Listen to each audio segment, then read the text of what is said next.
Welcome to the UpStreamLife.com. I'm your founder, Vishal Krishna. I have with me Shourya, who is the co-founder of the company Fello.in, or check out their app. It's called Fello.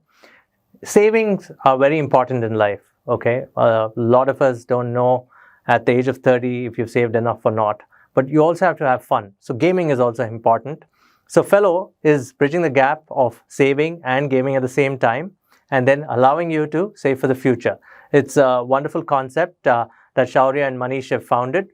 We didn't have Manish in the podcast today, but Shourya is right here. Enjoy this interview and let me know what you think about saving and gaming. By the way, this interview has been brought to you by Finverse.guru, which is an upskilling app for all you BCom students and anybody who loves finance. So if you want to really upskill fast, check out Finverse.guru. Shourya, how are you? Doing well, Vishal. Thank you so much for inviting me here. No, thanks for being here. And I'm excited because I want to know. I know what saving means, but how do you play and win? And you save at the same time, right? That's what Fello does. Yeah. But tell me, what is Fello quickly? Okay, right to it. We're building a platform that activates new consumer classes towards investing and saving, right? So people who were never interested in the world of finance and only had an inclination towards hyper-casual games or paid and fantasy games, we're building a bridge for them to start investing and saving in a much more fun and rewarding manner. So Fello is a platform where you can save and invest in different assets. For every rupee that you save, you get a gaming token. And you can use those gaming tokens to play games that are listed on the platform. And then if you're good, you win rewards. And with that, I can also invest in gold. And I can also do P2P lending. Absolutely. So we have two strong assets that are listed on the platform. One is digital gold, where we partnered with Augment Gold, and the other is a P2P fund, which is in partnership with Lendbox, RBI certified company, where again both of those are assets which are not volatile as compared to the market instability, and it gives all our users a small platform to slowly understand different financial assets and build up their financial portfolio as they keep on learning. So basically, when I can come in, younger people can come in. So it's for all demographics, right? Yeah, everyone. Fantastic. And we're missing Manish here, who's your co-founder. Yeah. It's interesting that he went to Texas A&M and you went to MIT, but Manipal Institute of Technology. Yes. And you guys met at an entrepreneurial place or an incubator. We did. You got selected from a bunch of how many applicants? Yeah, they get I think hundreds of thousands of applicants, and it was a very interesting story, right? We both met at this talent incubator program called Entrepreneur First, where about 50 people are selected, and all of them are from different rich backgrounds. Someone might be an expert in logistics and fashion tech, or some might be a PhD in satellite imagery, and everyone kind of comes together in this one room, and we all get to ideate together, find people who we really sync with, and try out different ideas, fail quickly, try again, and find our niche. So both me and Manish, we had a very deep inclination towards solving the problem statement of financial literacy, poor financial literacy, right? Even today, with all the different applications and fintechs out there, less than 5% of all of India is investing in alternate assets and equity assets, right? Which is a very small number as compared to the global average of 20 to 40%.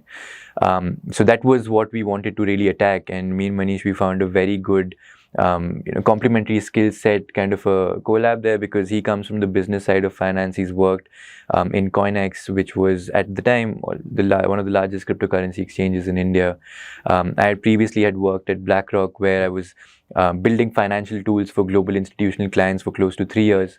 And I have a deep inclination towards building impactful products, which I had been doing right since college. Okay, and that's a meeting of minds that's so important, right?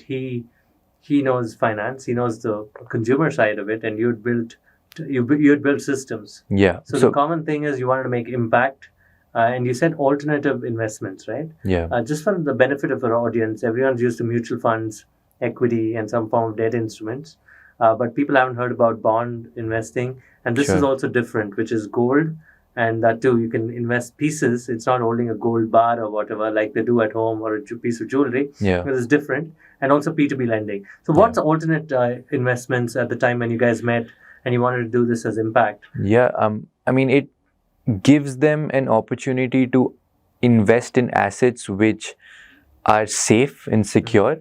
It's not something where they can invest as low as rupees 10. It gives them a very quick start into the world of finance, which is not just their savings bank account, right? I think everyone knows this, that in a savings bank account, you almost kind of, it's going negative returns because inflation is kind of beating the returns at this point. So we wanted to introduce consumers to those assets which have the ability to beat inflation and give at least consistent 6 to 7% returns and above that on a year-to-year basis.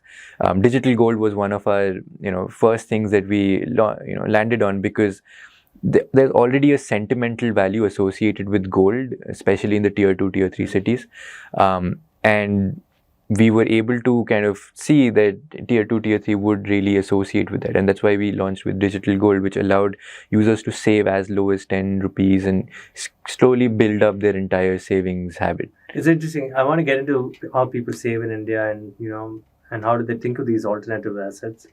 You guys started up. How easy was it? I mean, you're 2 years old in the industry today, 2 or 3 years old? Yeah, around that. Yeah, around that, right? Yeah. You got into YC immediately.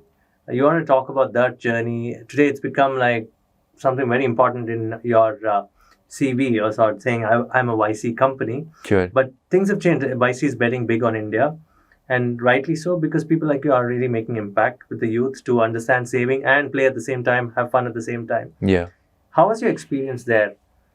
We do get asked this question a lot. I think YC does live up to its name, and we got into YC last year, and it was a tremendous experience. We got to collaborate and be on the same platform as hundreds of other companies. It's much more global there. So we were speaking with founders who are building a buy now pay later system in Indonesia, or building other financial assets or different interesting products and solutions.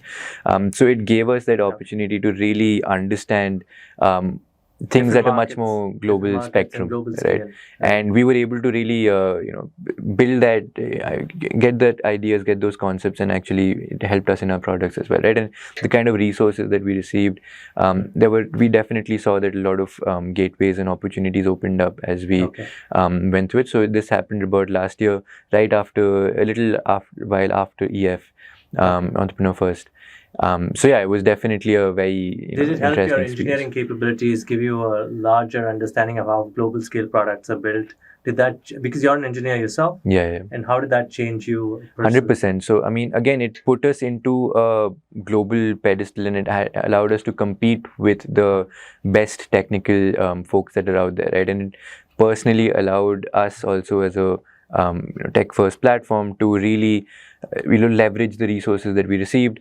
We had direct access and communications with strong technical folks who built strong platforms. We had conversations with folks from Stripe, folks from, that's a YC company. Yeah, folks from OpenSea. Of course, there's so many different interesting companies who were part of YC previously, and we were able to tap into that network for any kind of queries or anything that we had, and we were able to use those learnings in the platform that we're building so far. You talked about stable architectures.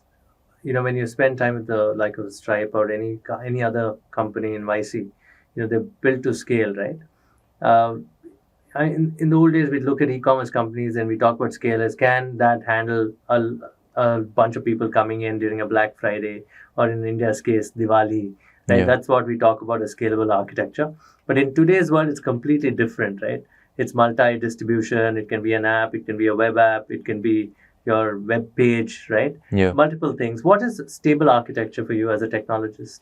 And what's the global understanding? I'm setting this in context so that people understand that your tech needs to be the foundation for scaling today. Especially if you're building a consumer finance company, which also has a intersection with games. Yes. Because there are multiple users, thousands of users, concurrent transactions happening. I think with stable architecture, it's the definition has changed over the while.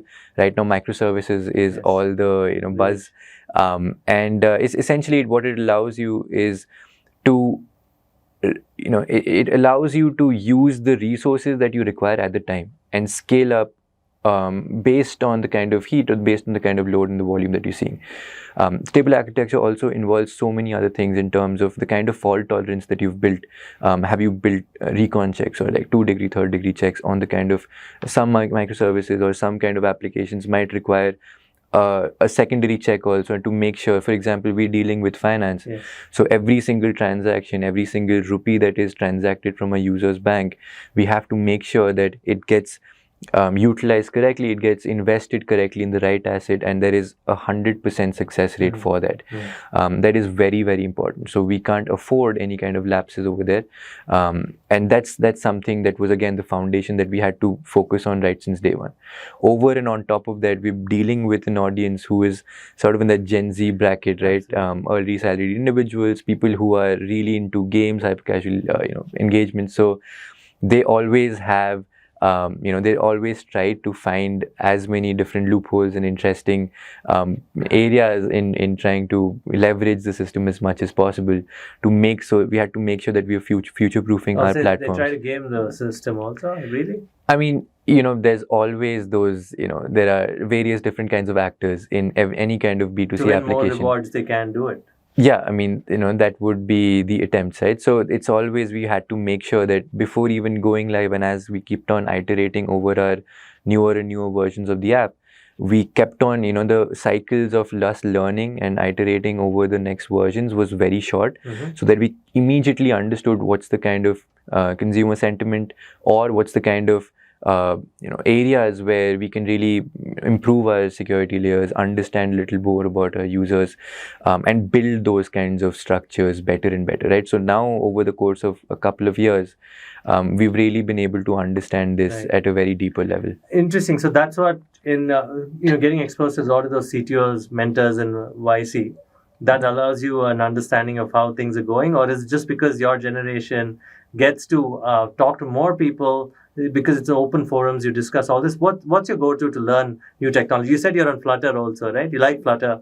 Yeah, we are Flutter first. So, we try to use, I think, you rightly said that it's all about being open to, being proven wrong openly. Yes. So it's all about making sure that you're talking about with as many incredible folks out there as possible, constantly speaking with the best technical folks out there to make sure that what you're doing isn't incorrect, and leveraging the resources as much as possible. We've built an entire, like for example, Flutter was a system where it's essentially allowed us to have a single code base for multiple different operating systems, whether it's Android or iOS or web. And it's allowed us to also build really rich experiences, which is very appealing to a lot of our consumers, right? So that's one of the examples. Is the tech very modular these days than a one-size-fits-all kind of thing, that microservices therefore are a rage, right? Because of the modularity?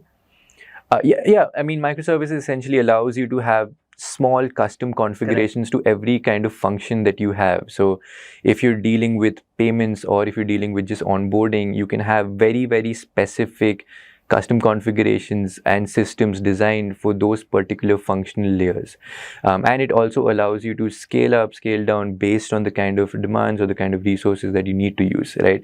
Over and on top of that, it also allows you to experiment and fail quickly. So you can kind of isolate a specific feature and try it out, try different iterations without affecting your other systems. How tough is it for you guys when Manish and you started pitching this to investors? I know YC, they give you an entire form, you fill it up, and then there's an interview and you get selected. You went there, obviously get funded. Subsequent rounds, right? You go pitching this idea. What did they think about? Did they like it because India first market, and Indians will have to save? Because I know the savings rate have come down, but also you are trying to create a habit of enjoying a game and save in the process, save and invest back in the game. It's an interesting proposition, right? For the younger, and the funny part is, as they age, they can start investing in those assets that you have, P2P lending and gold. So what are some of the difficulties in the pitching that you modified, or what did you correct to have this this Fello concept fundable? And I know you raised 4.5 million from what court side is it? 4 million. 4 Yeah, million. we raised, our lead investors was Courtside Ventures, which is a New York-based VC. So how many people did you pitch to before getting to Courtside? Dozens, right? Dozens, right? Yeah, many people, and I think it wasn't that difficult for us to explain the breadth of the problem statement, right? Because we saw a very interesting thing that on one side, there's a very small number of people who are investing in saving, but on the other side, $2.6 billion was spent in 2022 alone in paid and fantasy games. Yeah. And India is the largest consumer of mobile first games. And you said 2.6 billion is spent on these type of games, fantasy games. Yeah, whether it's, in-app purchases or buying skins on PUBG or, anything, right? So we definitely saw that there is a spending, there's already a capacity to spend. They already have that, habit, but they're not really doing that in savings or investing, right? So we thought that if we can build an ecosystem which has both of these different domains together and bridge the world of games and finance, we'll be able to activate an audience who was never interested in finance before into investing. And that was pitch. Yeah, that was the entire direction that we took, and it was an experiment in the beginning. We actually started out. This was a product that was spoken to us by our consumers, right? Because it's a little innovative, right? It's a little fresh and unique as compared to what the current incumbents are doing. And we really understood about this from our consumers. We saw when we actually spoke with hundreds of consumers, we saw that mostly we saw a very interesting pattern that everyone had multiple different hyper-casual games installed on their phones, and the only kind of fintech application they had was Google Pay because it gave them scratch cards, right? So those are the kind of observations that kind of led to this culmination of Fello. When I look at this, market size of spending for games is 2.6 billion, and when you look at Fello and you look at savings, combining savings and gaming, what would be the market size? I mean, it's very unique, right, to have a different number here. Yeah, I think, personally, one thing that we love about building in India is that you don't have to make tall claims about the addressable market because it already is very big, right? So I think there are right now 450 million active gamers, out of which 120 million are paid gamers, right? So there already is a big addressable market. And not only that, on the finance side of things, right, it's already a market which is valued at multiple billions. It's interesting, 120 million real paid gamers, but their savings habit may not be necessarily very sound. The intersection might not be as extensive as it could be. Okay. So that's one of the target audiences for us. That's the low-hanging fruit, right? People who already have an inclination towards spending behavior on these mobile games, getting them to start really investing, and it's a very easy pitch for them because you can think about it this way: that let's say if you go to an arcade store, right, and you purchase these tickets, and then you use one of these tickets to start gaming, right?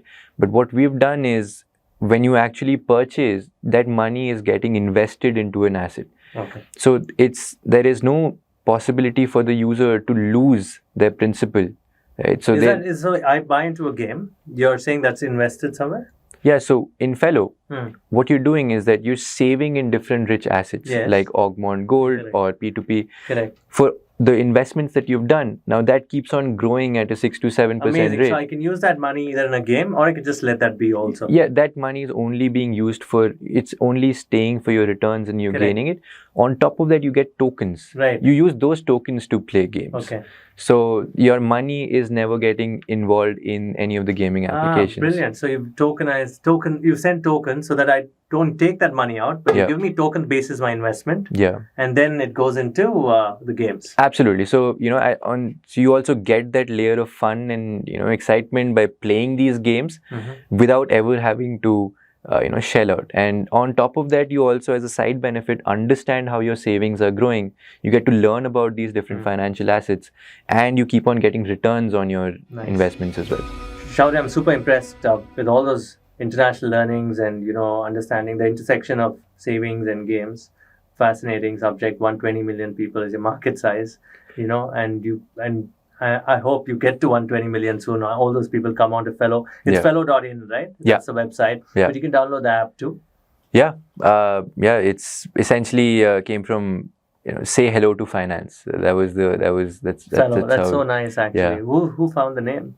It was, it was both of us. We just made a list of, when we were thinking about the product, we were more focused on coming up with the product. So we came up with a big list of names. Both of us wrote down the names. I think, I wrote Fellow, and then we just cross-checked if the domain was available. So essentially, that was the only way. That was the only motivation behind that. What's been the journey like? We spoke about the engineering part, the market size part. You have a lot of downloads today, right? A lot of people. Yeah, we have around more than 650,000 signed up users, downloads more than that. And I mean, they've kind of, one of the things that we're very happy about is that out of our entire investing user base, more than 89% of our users had never invested before. Okay, that tells you about the demographic also then. Yeah, and it tells us that it validates our hypothesis to an extent that we're able to convert non-retail investors into first-time investors who keep on investing in the forthcoming days. Okay. So, that's what we really want to accomplish with Fello, that we want to convert people who had never invested before and get them into the world of finance. And as a techie yourself, the first 100 users, what sort of feedback did they give you? Yeah, absolutely. So we didn't start out with an app right since day one. We just built a very simple website where we just put a feedback form and where people were entering their mobile numbers and their emails, and we were both me and Manish, we would just sit and call them up and ask them what they think about this kind of a value proposition. Then we just built a very, very scrappy app with just 2 tabs in it. And, we started with an ICICI mutual fund and then a simple game, right? And which was Tambola at the time. And it just we constantly, that feedback loop was again so quick. We kept on getting feedback, and that's why usually companies they have like a stealth mode associated with, take a lot of time to build first and then launch. But we were out there right since day one, and we never really slowed down. We never we never hid our app again. Okay. It was always there. It was always available, and we kept on kind of improving it. How did you choose those beautiful colors that you got? Some darker green or some different luminescent green or something. It's beautiful. Yeah, I mean, we've been, lucky enough to have worked with some great people, design folks, agencies and all. So it's again been a culmination of everyone's work and effort together. In fact, if you had seen our app just maybe 4 months ago, it looked completely different. The theme was, the color patterns were different, the design system was different, it changed. We gave it like a facelift, again, just, within a couple of months. So we're very quick with our improvements and changes. We want to make sure we get to that point where it's something that is relatable to every kind of demographic. Okay, of the 650,000 users. We have about 6.5 lakhs, 6.5 lakhs, right? And how many of them actually invest, or how many of them play games? Is it a 50-50 split, or? So we don't really try to divide the audience into just gamers and savers, right? Because for us, the entire motivation, the way we want to attract more users, and the entire hypothesis is that they come in with the idea to just maybe play a few games, have a little bit of fun, engage with the app, and then once they've understood it a little bit, make their first investment and see that they're actually saving in an asset, the money is getting invested, they're getting tokens that they can use to play the games again. So it's like a Ferris wheel that they're part of that never stops. They can just keep on playing games and investing, and without ever having to put their money at risk, right? Their money keeps on. Would you say that probably convincing these people, saying that you have great games on the platform, was that a difficult part for you? Not really. I mean, we just launched. In fact, the first game that we launched, which was Tambola, was completely built in-house. And, when we built that game, it was right since then, in the first 6 months, we had about 94% of our user base coming in through simple organic referrals. So that gave us that, validation that there is a viral quotient associated with the game that we've built. And on top of that, finance gives that stickiness factor, right? Because once you start investing, you keep on investing on the asset, right? So that combination played really well for us. That social element brought in by games and that defensibility and stickiness brought in by the financial assets. Okay, that's so interesting for me. I hope people start saving in the long run. I mean, the average demographic is what, 23, 24?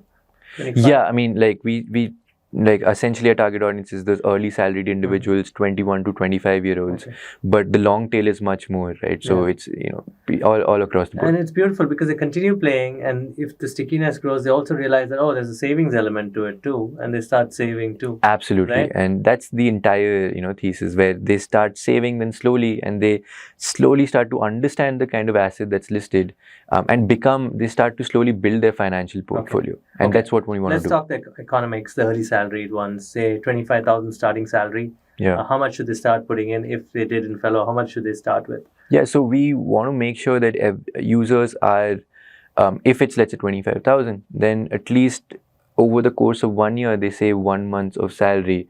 That is, like, that's what we're seeing as a pattern, right? So like around 2,000 or so per month coming in. And we now have been able to see that there's an upward spike on that, right? So constantly, as the trust factor keeps on increasing on our application, that number keeps on increasing. Okay, and you white labeled games. Any particular reason? Because there's so many partners out there that you could bring in. Yeah. And I heard you have some foreign partnership with foreign gaming studios also. Yeah, I mean, so we saw that one thing we saw and noticed was our users were always looking for more new games, right? So there is, you know, that's the one thing about the gaming side, that we want to keep it fresh. That's why we didn't take up the heavy burden of building all of our games internally right since day one. So we've partnered, and we essentially have multiple games which are listed on our platform, which are licensed through other different gaming gaming partners, right? And that's worked out really well for us. Right now we have, you know, close to, like we have 7 to 8 different games that are listed on our application, and we see, you know, thousands of gameplays every single day, you know, tens of thousands, in fact, every day. And for this, you know, when you have so many people transacting, like we spoke earlier, yeah, the hiring of engineers must be very good for you. Yeah. How hard is it for a startup to hire vis-a-vis all these other large unicorns out there? Yeah. You know, and tell people that, look, you're working for a company that's aspiring to grow. Do people buy that story? Yeah, I mean, with the layoffs happening, I think it should help. A lot of people should come work for Fello, I'm sure. Yeah. What's your thesis? Why should they come join you? Yeah, I think that was the more difficult pitch, right, as compared to the other pitches that we've had, because, when the early team is very important, right? I think it's the essence and the culture of the team that comes out in the product, right, through a combination of factors. So for us, the early team was very important. We went a different route, where normally you want to right from get-go want to have like strong people, like experienced folks, veteran industry leaders, but we went the other way, where we had a lot of our team members, tech team members especially, are comprised of freshers and, you know, just recent grads who've just completed. In fact, a lot of our team members were interns when they joined us, and then they got converted. And we were a little skeptical of doing this, but it really worked out well for us, because those folks ended up really, taking up the product as their own, and giving it everything they had, really working hard on all the kind of problem statements that we see. And right now, in terms of our culture, we have like a culture of functional ownership.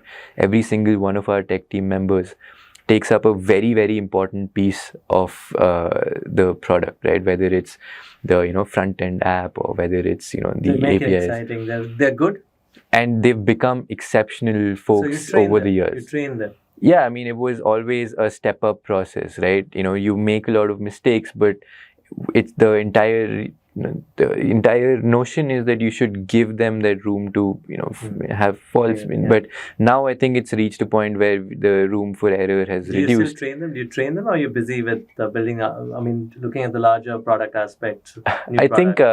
I think when we say train, I never really had to coach them, sitting down. We just worked on the product and we solved problems, right? As a startup, there are hundreds of problems every single day, and you have to solve all the problems fast, or else you fail. So, and them being exposed to that kind of environment allowed them to also really step up and work hard and understand and solve the problems together and see how those problems are getting solved, and get to understand that. And that's across not just the tech team but everyone, right? Whether it's marketing or not. What's the one thing that you learned at YC and the way the YC companies work with their employees that can be different in India or can be imbibed from the US? What did you learn in terms of hiring in those countries? What I learned was that there can be a diverse range of ways you want to strategize and build a team. There are companies like Gumroad who have basically no full-time hires and just evangelists and freelancers who've now built a multi-million-dollar company, right? Versus there are folks who are much more stringent, right? So there are different ways of operating and different ways of building up a team. We thought that it makes it much more real when everyone is together, solving problems, whiteboarding together. So for the first 1 year, we were working remotely, all of us. And then everyone got a little, they got a little zonked working remotely. So we, everyone came together. We flew, everyone flew in.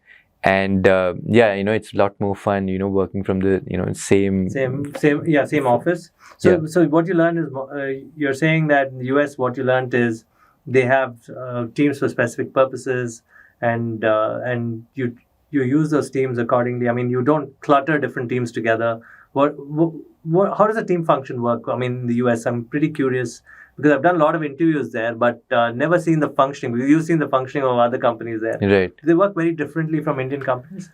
I mean, yes and no. I think we've seen that the DNA of every company and every startup is very dependent on the founders also, right? So even in the US, I don't think there's there's certain specific points that I would say is just poles apart from how Indian companies work versus how US companies work. It's more just a pedigree of the founders and how they really want to build the culture of that company. So I think it just is very specific to people rather than what does culture regions. mean to you then? What is culture according to Shourya and Manish? What kind of organization are you building? I mean, like I said, I think we think that the end product, especially in the early days, right? It's not just two of us building the entire platform and company together. It's the early founding team is extremely important in the success of Fello. So everyone is exposed to that level of ownership, where it has pros and cons to it, right? The pros are that you have a lot of you get to be very autonomous. You get to have a lot of liberty in the kind of choices you want to make, but you also have that responsibility, right? And that's the kind of common denominator that everyone has, that they really give it everything they have to make sure that their function is as successful as it can be, and really double down on it. Okay, ownership is what you're saying. The founding team becomes very important. It's wonderful talking about Fello, and I really hope that people go check out their gold product and the P2P lending. Let's talk quickly for their understanding. P2P lending is regulated today. And you have a partner who's regulated, and therefore people investing their money is very much safe, right? So you want to talk about that? Absolutely. So we saw that, again, for us, it was very important that the kind of assets that we're listing on the application is something that gives them stable, consistent returns and doesn't scare them away from markets. And that's what we want to do, especially seeing the kind of ups and downs we've seen in the past few years. We partnered with an RBI regulated fund called Lendbox, which essentially creates a pool of high credit-worthy individuals and who are given short-term periodic loans and that's funded through an aggregation of other customers who they receive, right? So you get to invest and save as low as 100 rupees. You can withdraw and you get 10% stable returns. So which is definitely a very good benchmark, where you get 10% stable returns annualized, and you can withdraw it at any point you want. So you get to really understand this asset without having to have a long lock-in period of 3-6 months. You get to understand it, you get to invest as low as 100 rupees, you get to withdraw it with your credit earned or the interest that you've received on it. And then once you've really understood and have gained confidence that this is an asset which is giving me 10% stable returns, you can, really start to invest more. And the other side, which is digital gold, again, right, it's right now we saw, with the things that have happened in yesterday's budget, we predict that the prices of gold are going to increase many folds again, right? So it's definitely a very good decision to invest and save in digital gold, again, based on the kind of portfolio that you want to create. The composition should be diverse, but digital gold is a very stabilizing asset to keep in your portfolio. Okay, fantastic. So you've got gaming partners, you've got a P2P lending partner, you've got a partner in gold investments. The business model for you is the data that you collect, and from there you figure out the journey of the customer. What's the business model? Yeah, it's very simple. We essentially earn percentage commissions on every transaction that we have, and the kind of AUMs that we have. So it's, and it's not charged to the user. Right. So whenever whenever they make an investment, and if they hold on to those assets, then we are able to earn certain commissions on that. Yeah, and over and on top of that, there are, of course, multiple other revenue streams that we can tap into on the gaming side as well, right? In terms of, partnering with other D2C brands for rewards or visibility and all of that. Absolutely. Once you build all this data, can't you launch your own P2B kind of thing? Is that something that you want to do, or build your own gaming studio kind of thing? Sure. Yeah, definitely in the books. We want to make sure that we first get all the principles right? All the foundation elements correct. So that's why we didn't want to take up the burden of building, let's say a fund right since day one, right? We didn't want to act as custodians there. So we wanted to make sure that we get everything correct, because at the end of the day, we're very, very, we know that we're handling users' money. So we want to make sure that we get those first things right. All the transactions are 100% safe and secure, and fault tolerant, and only then keep on adding more. What does the next 12 months look like for you? I mean, in terms of operations, obviously you're going to scale to X million users. That's obviously on the card because you're B2C, and is there a fundraise on the cards? What else? Are you hiring more? What or you're going to say, I'm a product company, I don't have to hire very few. What are some of the thoughts there? Next 12 months?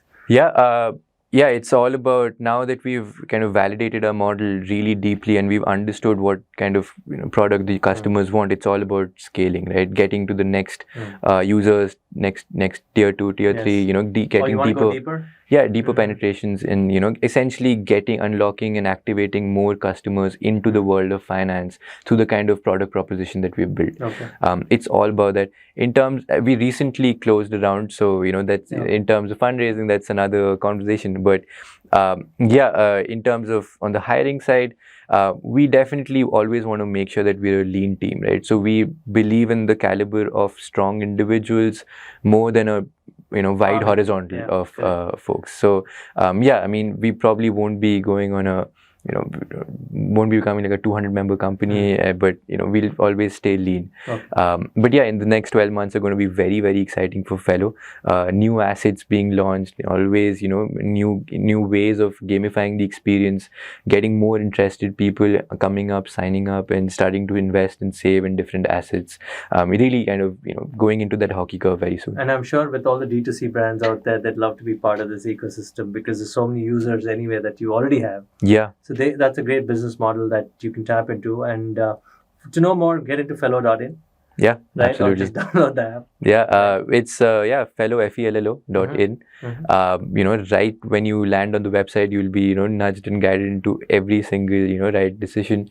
And I would definitely say that everyone should check out the app, because the kind of experience we've built, it's very differentiated from an existing fintech and an existing finance company. Right? It's very unique. It's very interesting. So it's definitely fun. That's what he means. And go check it out.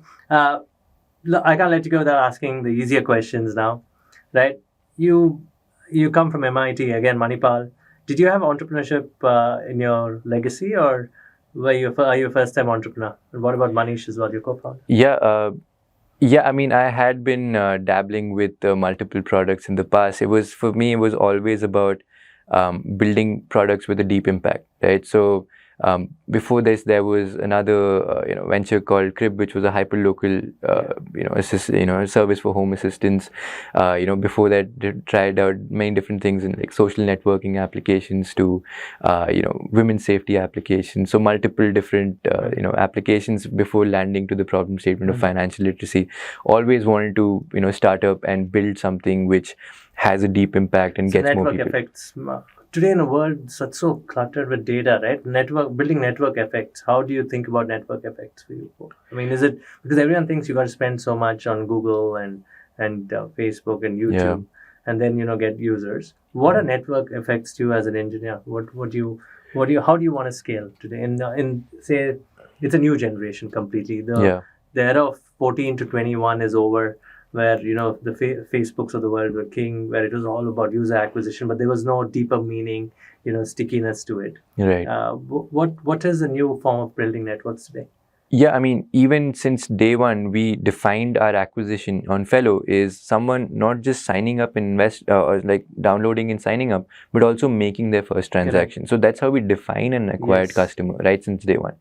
And network effect is what has driven our entire growth, right? So we see that consumer, like financial assets, have they give that factor where users can save and invest, but games is what brings in that virality, right? That social effect, right? That community effect, because people want to play these games with their friends, they want to play it with their colleagues. And they talk about finance in the process. Exactly, yeah. So I mean, that was the entire direction, right? And that's what me and Manish wanted to do. Manish has seen this also very deeply because he was working with CoinX, which was doing hundreds of $1 million. Guys always had it for them for at least the last 10 years. Always crypto consumers want to invest with their friends and always looking at the trends and invest together, right? So I mean, we both understand this to a very deep level. Would you want to launch something in crypto also, or partner with somebody? Is that is that sensible at all to do? I mean, yes and no. It again depends on how it shapes up in the coming months. We had been very keenly following it and thinking about it as an asset on our platform also, but then 2022 wasn't particularly good for crypto, right, during the later quarters. But it's definitely something. Again, it depends on how our customers think about these assets and what kind of assets they want to invest in. Both of you are first-time entrepreneurs, though. Yeah, I mean, yes, I mean, we've tried, I've had a small venture. Is your family an entrepreneurial family? No. They mostly come from an army background. Yeah. What about Manish's parents? Yeah, Manish's parents, his father runs a business of his own. So he definitely has the chops for it. And that's why he handles the entire, business side of things as well. And you handle the tech side of it. Yeah. Yeah, but run into them if you're in Bangalore. Look them up in their office or write to me and I'll connect you if you have the right questions, right?